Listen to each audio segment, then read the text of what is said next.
Good morning, viewers. Hello and welcome to the Morning News Show, where we bring you the latest headlines and insightful stories to kickstart your day. I'm Koina Sharma and you are watching CNN News 18. First up, on top of this bulletin, we're tracking some updates from international grounds where Italian Prime Minister Giorgia Meloni takes aim at the left, accusing them of hysteria and double standards in the wake of conservative victories. These are the latest inputs we are tracking at this point of time. Italian Prime Minister Giorgia Meloni has slammed the left, saying that the left is nervous, and with Trump's victory, their irritation has turned into hysteria. Not only because conservatives are actually winning, but because conservatives are now collaborating globally as well. Hailing the Modi wave, she further added that when Trump, Meloni, Milei or maybe Modi talk, they're called a threat to democracy. This is the last double standard, but we are used to it. And the good news is that people no longer believe in their lies despite all the mud they throw at us. Let's listen in. That is why the left is nervous. And with Trump's victory, their irritation has turned into hysteria. Not only because conservatives are winning, but because conservatives are now collaborating globally. When Bill Clinton and Tony Blair created the global leftist liberal network in the 90s, they were called statesmen. Today, when Trump, Meloni, Milei or maybe Modi talk, they are called a threat to democracy. This is the left's double standard. But we're used to it. We are used to it. And the good news is people no longer believe in their lies. Despite all the mud they throw at us, citizens keep voting for us.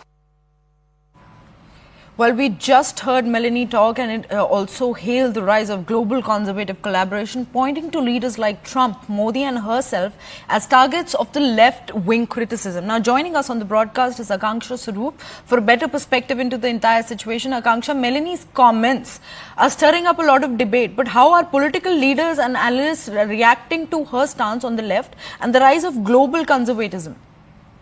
Kohina, important to highlight what the point that she's trying to make is the sharp contrast, the fallacy, the hypocrisy of the left that she's trying to, bring into focus when she's saying that, when Bill Clinton and Tony Blair created the global leftist liberal network in the 90s, they were called statesmen.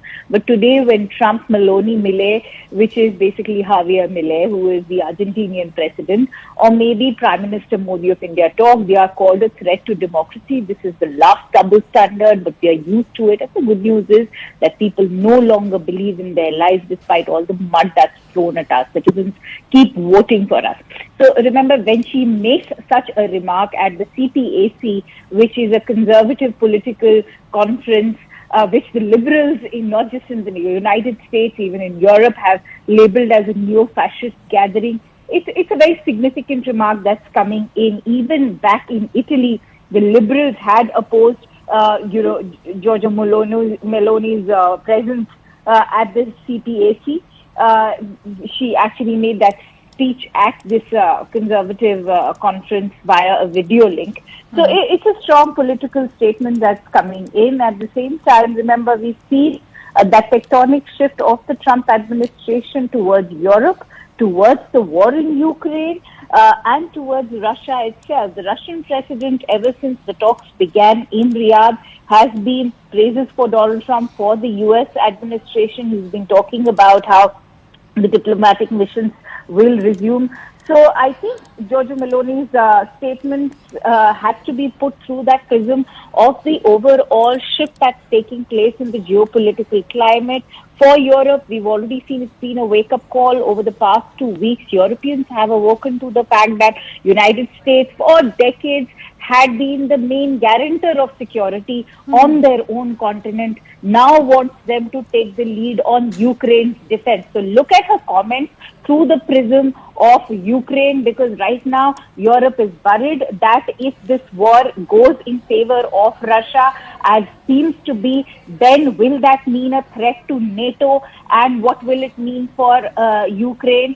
These are questions that Europe is currently being plagued by, and this is the message that's already come in waves from U.S. Secretary of Defense Pete Hegseth, even Vice President J.D. Vance, and President Donald Trump himself.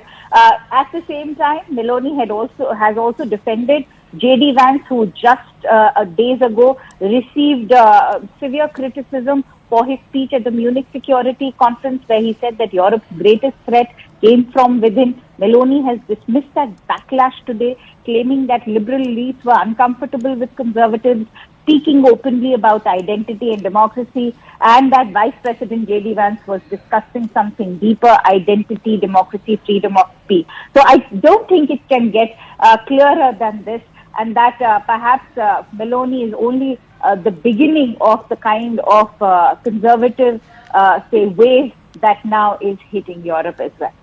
Right, Akanksha, thank you so much for bringing in all those details. With global conservative leaders like Trump and Modi being now called threats to democracy, how are they largely going to respond to this growing alliance? Well, it will be interesting to watch on world level, but now we're swiftly shifting our focus to the last hour.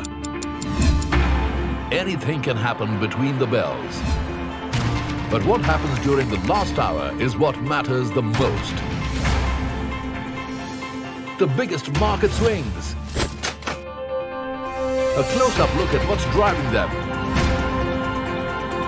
and how the investors are reacting. Watch the most seasoned market mavens guide you through the most important hour of the trading day. NSE Closing Bell.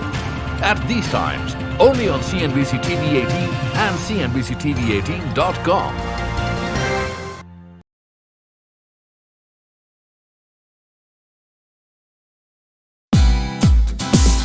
Hey, thank you for watching this on CNBC TV 18. Hope you liked it. For more such interesting news and updates, follow CNBC TV 18 on all the social media platforms.